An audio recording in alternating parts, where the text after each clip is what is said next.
ऊष्मा संचरण के अंदर तीन विधियां हम प्रमुख नाम सुनते हैं, जिसके अंदर तीन नाम आते हैं: चालन, संवहन और विकिरण। तो आज हम बात करेंगे चालन यानी कि कंडक्शन की।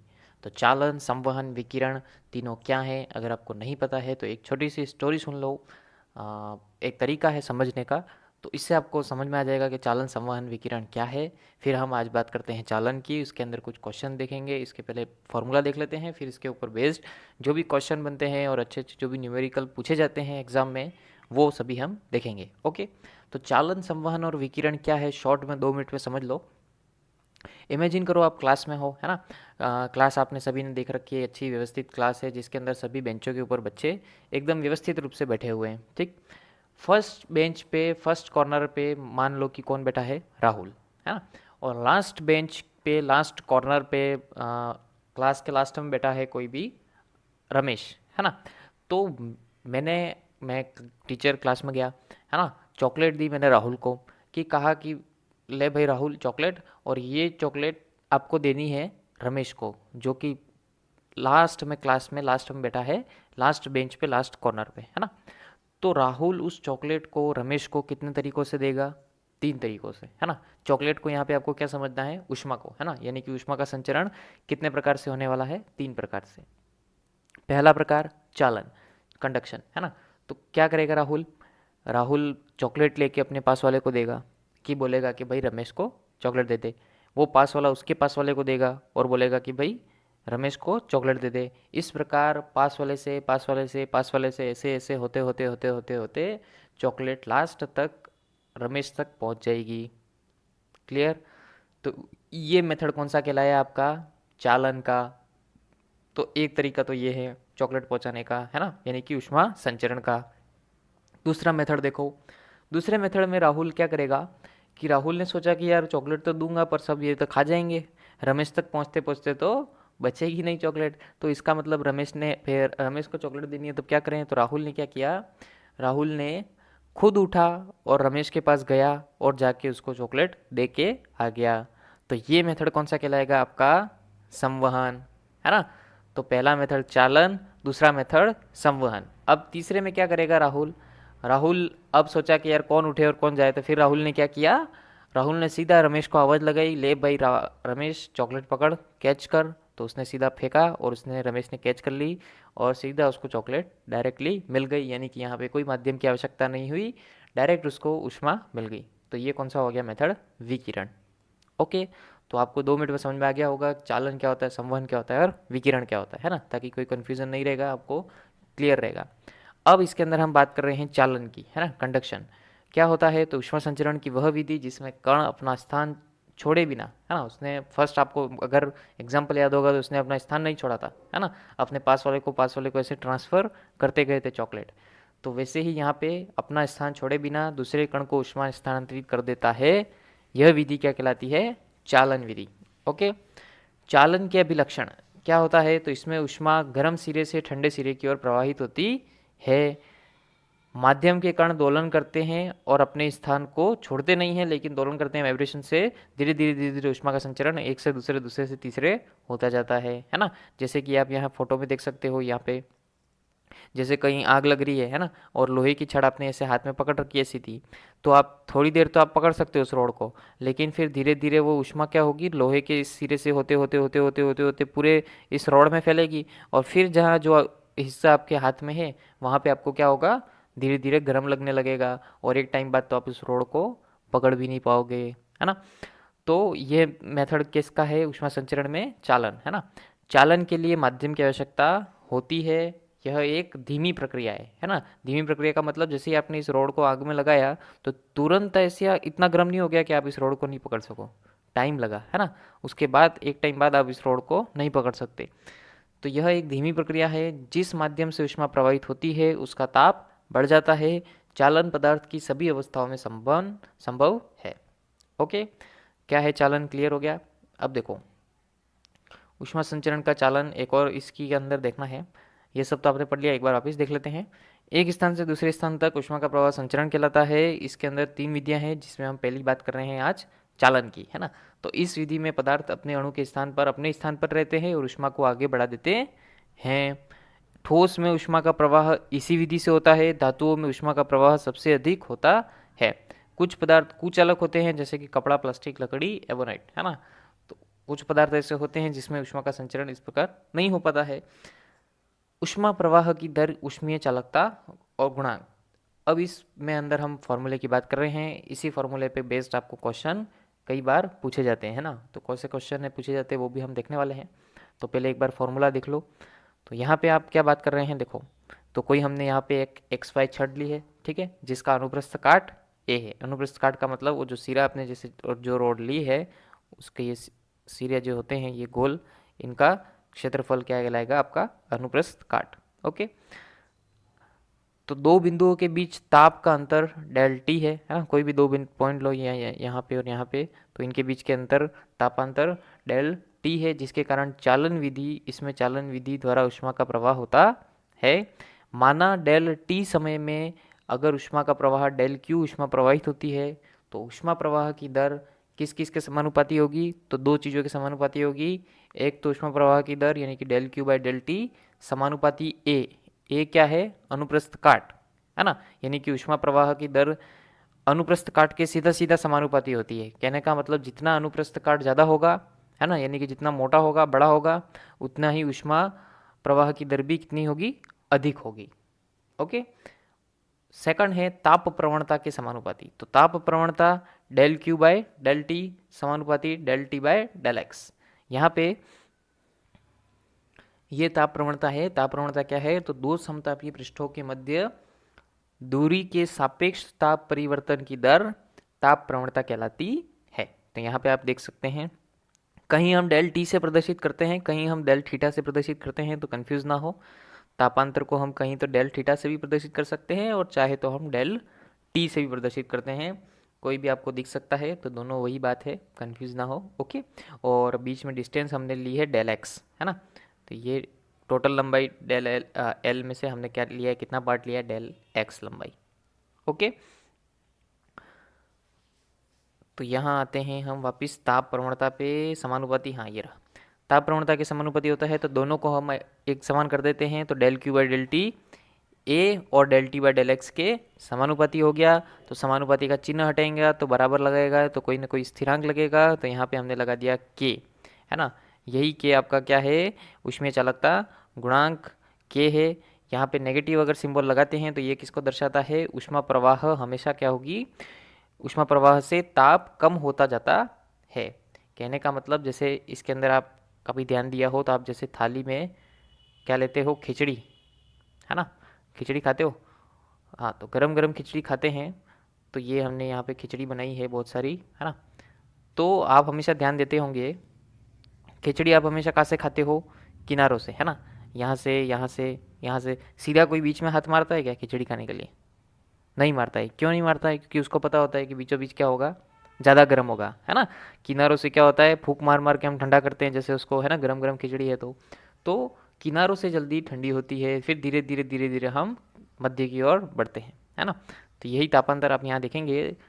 तो ऊष्मीय चालकता गुणांक का मात्रक क्या हो गया, देखो फॉर्मूला तो आप इसी से बना लेंगे, है ना। कहीं आपको के की जरूरत पड़ती है तो के बराबर क्या हो जाएगा, फॉर्मूला आ जाएगा आपका के बराबर del Q by del T upon A del T by del X. Okay. ये फॉर्मूला के का ऊष्मीय चालकता गुणांक का आपको पूछे तो कोई भी एक फॉर्मूला याद रखो। आपको कोई भी इससे आप कुछ भी पूछ सकता है। अब इसमें आपको कोई भी कंडीशन दी जा सकती है ना, कि आपको कहीं के पूछ ले, कहीं ए पूछ ले, कहीं डेल टी पूछ ले, कहीं भी कुछ भी पूछ सकते हैं। तो हम क्वेश्चन अभी देखने वाले हैं, तो आपको प्रैक्टिस हो जाएगी अभी। ऊष्मीय चालकता का मात्रक क्या होगा, तो मात्रक कैसे बताओगे साहब, तो के बराबर, ये देखो यहाँ पे आपने अभी फॉर्मूला निकाला, इसके अंदर यहीं पे देख लेते हैं हम। के बराबर देखो यहाँ पे आप इसका मात्रक कैसे निकालोगे, डेल क्यू बाय, के बराबर क्या था, del Q by del T, है ना, del Q by del T. तो ये क्यू तो क्या है, ऊष्मा, ऊष्मा का मात्रक किस में लेंगे हम, जूल, है ना। डेल टी क्या है, समय, समय का मात्रक किस में लेते हैं, सेकंड, अपॉन ए क्या है, अनुप्रस्थ काट, है ना। अनुप्रस्थ काट मतलब क्या होता है वो, इसका मात्रक क्या आएगा, मीटर स्क्वायर, है ना। एक प्रकार का क्या है, क्षेत्रफल ही है। तो इसका मात्रक हो गया मीटर स्क्वायर। अब इनटू में और क्या था, del T by del X, है ना। तो यहाँ पे डेल टी क्या है, डेल टी लिखो चाहे डेल थीटा लिखो, है ना, क्या है टेम्परेचर, यानी कि क्या हो गया इसका मात्रक केल्विन, और ये डेल एक्स बटे में है तो वो तो ऊपर चला जाएगा, है ना, तो उसका मात्रक क्या होता है, डेल एक्स क्या है, एक प्रकार से डिस्टेंस, और डिस्टेंस का मात्रक होता है मीटर, है ना। तो उस चीज़ को आप लिखोगे और सॉल्व करोगे तो 1 मीटर आपका शायद कट जाएगा और आपको फाइनल मात्रक मिल जाएगा जूल बटा metre into second into kelvin. Okay, तो ये आपका मात्रक आ गया ताप प्रवणता। अब बात करते हैं हम क्वेश्चंस की, ठीक है। ये ऊष्मा संचरण देख रहे हैं, चालन हमने देखा, चालन के अंदर अब ये जो क्वेश्चन है और इनके जो प्रश्न पूछे जाते हैं अच्छे अच्छे एग्जाम में पूछे गए हैं, तो आप कृपया करके खुद एक बार आंसर देने का प्रयास करें। पहले देखो कि आपसे होता है कि नहीं होता है, आप आंसर दे पाते हो या नहीं, है ना, फिर आप इसका सॉल्यूशन देखेंगे। शुरू करें। देखो, निम्न में से कौन सी बेलनाकार छड़ में से अधिकतम ऊष्मा संचरित होगी जबकि उनके सिरे समान स्थायी तापांतर पर रखे जाते हैं। यानी कि तापांतर आपका फिक्स है, ज़्यादा कोई दिक्कत है नहीं, आपको केवल बताना है कि बेलनाकार छड़ में अधिक ऊष्मा संचरित किस में होगी। आपको सारी वैल्यूज़ दे रखी हैं, थोड़ा सा दिमाग लगाना है यहाँ पे, कुछ नहीं करना है। दिमाग अगर आपने लगाया होगा तो देखो क्या करना है, del Q by del T, ये ऊष्मा संचरण का फॉर्मूला आपने लिखा था अभी, है ना, कि के A del T by del X. Okay, तो यहाँ पे सीधा सीधा आपने अभी देखा था कि del Q by del T किसके समानुपाती था, समानुपाती की बात करूँ तो मैं ए के समानुपाती था, है ना। यानी ए क्या है, अनुप्रस्थ काट का क्षेत्रफल, जिसका फॉर्मूला होता है पाई आर स्क्वायर। यानी कि सीधा सीधा ए की जगह आप पाई आर स्क्वायर रख सकते हो, यानी कि सीधा सीधा जो समानुपाती होगा del Q by del T वो किसके समानुपाती होगा, आर स्क्वायर के, है ना। यानी कि कहने का मतलब त्रिज्या का मान जितना ज़्यादा होगा आपका वो जो ऊष्मा संचरण है वो भी उतना ज़्यादा होगा।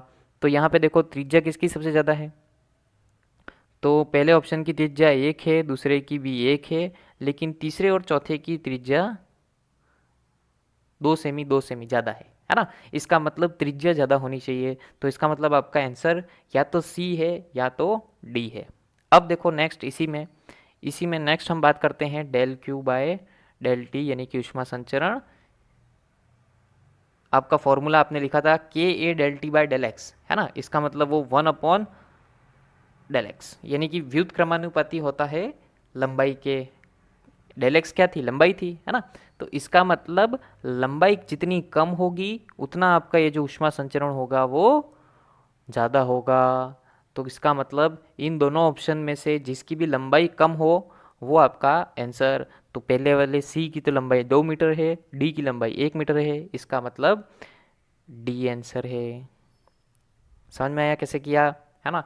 सीधा सीधा फॉर्मूले से आपको कंपेयर करके निकालना है इजीली, है ना। तो del Q by del T ऊष्मा संचरण आपके अनुप्रस्थ काट के तो समानुपाती होता है, इसका मतलब त्रिज्या जितनी ज़्यादा होगी ऊष्मा का संचरण उतना ज़्यादा होगा, और लंबाई के व्युत क्रमानुपाती होता है, इसका मतलब लंबाई जितनी कम होगी ऊष्मा संचरण उतना ज़्यादा होगा। तो कहने का मतलब आपका आंसर क्या बन गया, लंबाई तो कम त्रिज्या ज़्यादा, आंसर डी। क्लियर, आगे बढ़ें। देखो, एक ही पदार्थ के बने हुए दो बेलनाकार छड़ों द्वारा ऊष्मा का प्रवाह हो रहा है। छड़ों का व्यास 1:2 के अनुपात में है और उनकी लंबाई 2:1 में है। तो यदि दोनों सिरों पर तापांतर समान है तब इनमें ऊष्मा प्रवाह की दर होगी। और ऊष्मा प्रवाह की दर का मतलब इनको ऊष्मा प्रवाह की दर में भी अनुपात पूछा है ना, क्योंकि वैल्यूज हमको दी नहीं है कुछ भी, तो जो अनुपात में दिया है तो हमारा आंसर भी किस में आएगा, दोनों पदार्थों के उसमें क्या आएगा, दोनों छड़ों के अनुपात आएगा, ऊष्मा प्रवाह की दर का अनुपात, ऐसा लिख सकते थे। कोई बात नहीं, आपको थोड़ा सा दिमाग लगाना है, आपको अनुपात पूछा है तो फॉर्मूला लगाओ और प्रयास करो एक बार करने का। हाँ, फॉर्मूला सभी को पता है, del Q by del T बराबर, फर्स्ट वाले के लिए मैं यहाँ पे फर्स्ट लिख देता हूँ, बराबर के समान पदार्थ से बना हुआ है तो इसका मतलब के सभी के लिए दोनों के लिए समान होने वाला है। ए अलग अलग है तो A1, तापांतर भी समान है तो डेल टी का डेल टी बटा डेल एक्स 1। ओके, ऐसे ही अपन सेकंड इक्वेशन बना देंगे, del Q by del T second वाले के लिए बराबर के समान A2 डेल टी सेम है बटा del X two. Okay, clear, कोई दिक्कत नहीं। दो समीकरणें बन गई हैं, दोनों को हमने क्या किया, आपस में भाग दे देते हैं। तो के से के कट जाएगा, जो भी सेम है मतलब वो कट जाएगा, और बचेगा क्या आपको फाइनली, तो फाइनली आपको मिलेगा दोनों का अनुपात हमको निकालना है, तो वही हमको चाहिए। तो अनुपात का मतलब ही होता है दोनों आपस में बटे में है ना, दोनों आपस में भाग में है, तो दोनों का अनुपात आ रहा है। तो क्या आ जाएगा आपको, अनुपात आ जाएगा A1 अपॉन A2, और ये बटे में जो था वो ऊपर चला जाएगा, तो डेल x2 ऊपर आ जाएगा और x1 नीचे आ जाएगा। ओके, बाकी तो सब सेम थे, k और डेल टी तो कट जाएंगे है ना, A1 अपॉन A2, और जो दोनों बटे में थे तो वो ऊपर नीचे हो जाएगा, तो x2 ऊपर आ जाएगा और x1 नीचे आ जाएगा। ओके, बस इसके अंदर वैल्यू रखनी है, रख दो फटाफट से। देखो क्या करेंगे, ए क्या होता है, अनुप्रस्थ काट का क्षेत्रफल है ना, इसको क्या लिखते हैं, पाई आर स्क्वायर। तो दोनों को अगर मैं लिख दूँ यहाँ पे पाई आर स्क्वायर है ना, पाई R1 का स्क्वायर बटा पाई R2 का स्क्वायर, तो पाई तो दोनों सेम ही होता है, पाई की तो वैल्यू फिक्स होती है, तो ये पाई से पाई कट गया, तो बचा आपको सीधा R1 अपॉन R2 का square into del x2 upon del x1। Okay, बस अब वैल्यू रखो।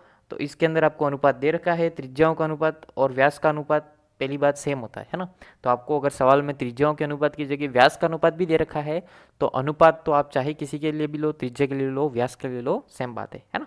तो आपको व्यास का अनुपात दे रखा है 1:2, तो कोई बात नहीं, त्रिज्या का अनुपात भी वही है, तो यहाँ पे 1:2 आपको दे रखा है, तो 1/2 का स्क्वायर इंटू लंबाइयों का अनुपात आपको 2:1 दे रखा है, तो यहाँ पे हमने x2 अपॉन x1 लिया है, इसका मतलब हमको यहाँ पे क्या रखना पड़ेगा, 1/2 है ना, उल्टा लिया है तो उल्टा ही रखेंगे।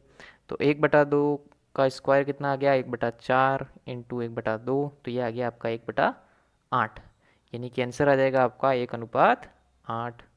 ऑप्शन देखो, 1:8। क्लियर, कोई दिक्कत नहीं है ना, फॉर्मूला वही है, थोड़ा सा दिमाग लगाना है, कैलकुलेशन इजीली हो जाएगी, करेंगे प्रैक्टिस करोगे इजीली आपसे हो जाएगा है ना। आगे देखो, एक 4 mm मोटाई की धात्विक प्लेट के सम्मुख पृष्ठों के मध्य तापांतर 32 डिग्री सेल्सियस है, यह 5 सेमी स्क्वायर क्षेत्रफल से 200 किलो कैलोरी प्रति घंटा पारगमित करती है, तो पदार्थ की ऊष्मा चालकता होगी, है ना। तो एक चीज़ मैं बता देता हूँ आपको, अगर आपको वैसे ध्यान होगी कि तापांतर आपको दिया जाता है, मतलब ये ताप के मध्य अंतर है ना, तो किसी भी पदार्थ का अगर आप ताप, जैसे मैंने किसी भी वस्तु का ताप कुछ भी है भले है ना, लेकिन उसका ताप मैंने अगर 1 डिग्री सेल्सियस बढ़ाया, तो वो ताप केल्विन में भी 1 केल्विन ही बड़ा होगा, है ना।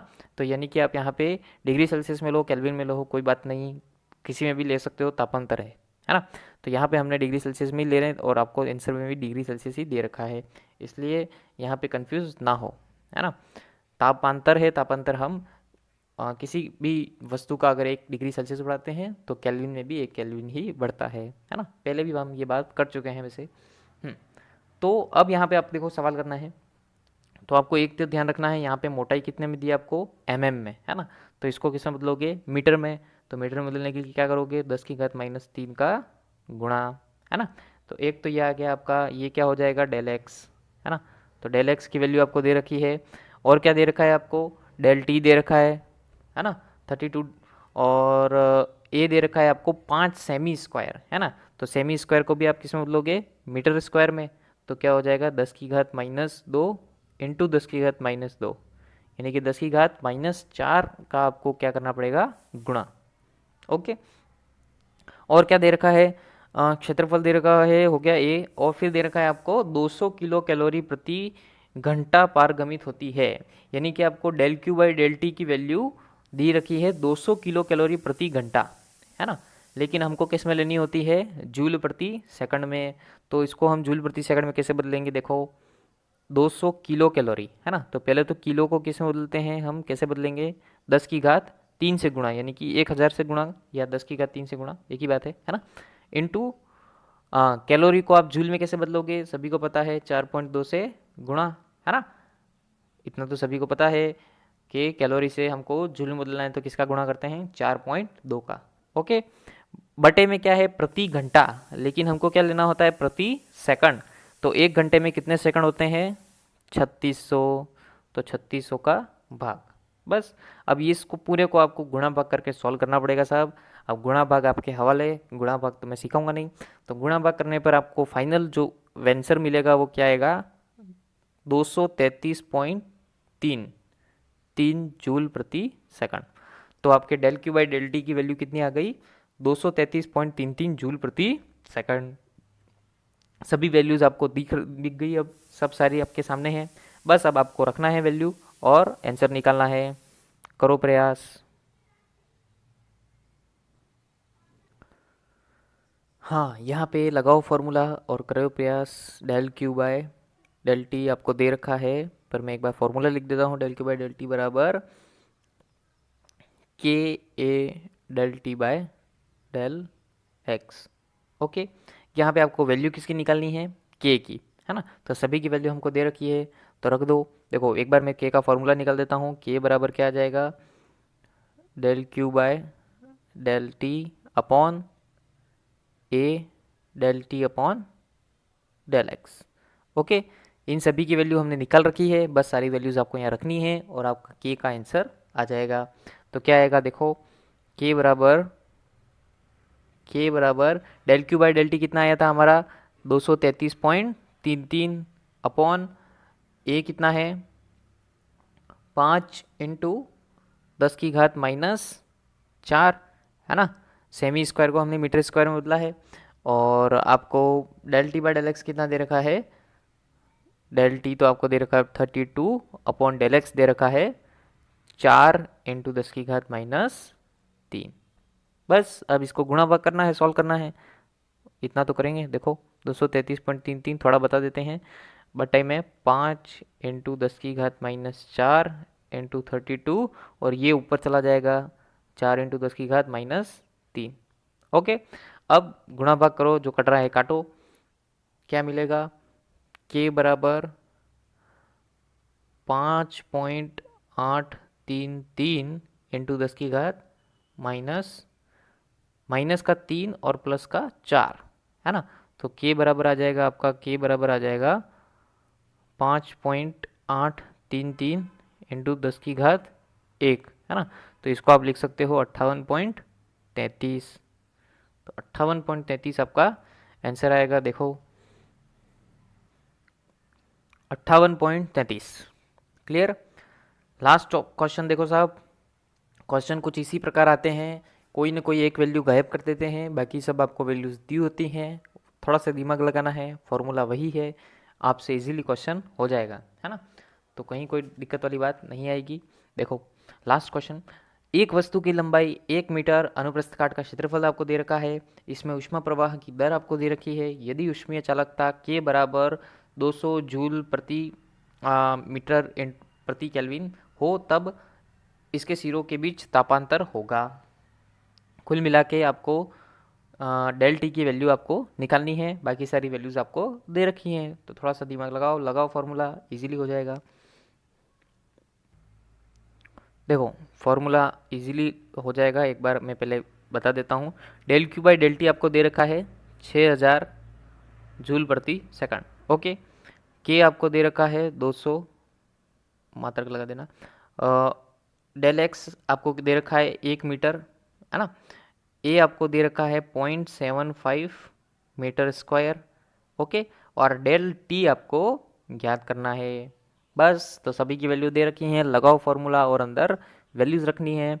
तो रखते हैं हम फॉर्मूले में वैल्यू, कहीं भी आप लगाओ पहले फॉर्मूला ज़रूर लिख दो, ताकि कहीं कोई कन्फ्यूज़न या गलती की संभावना ना हो।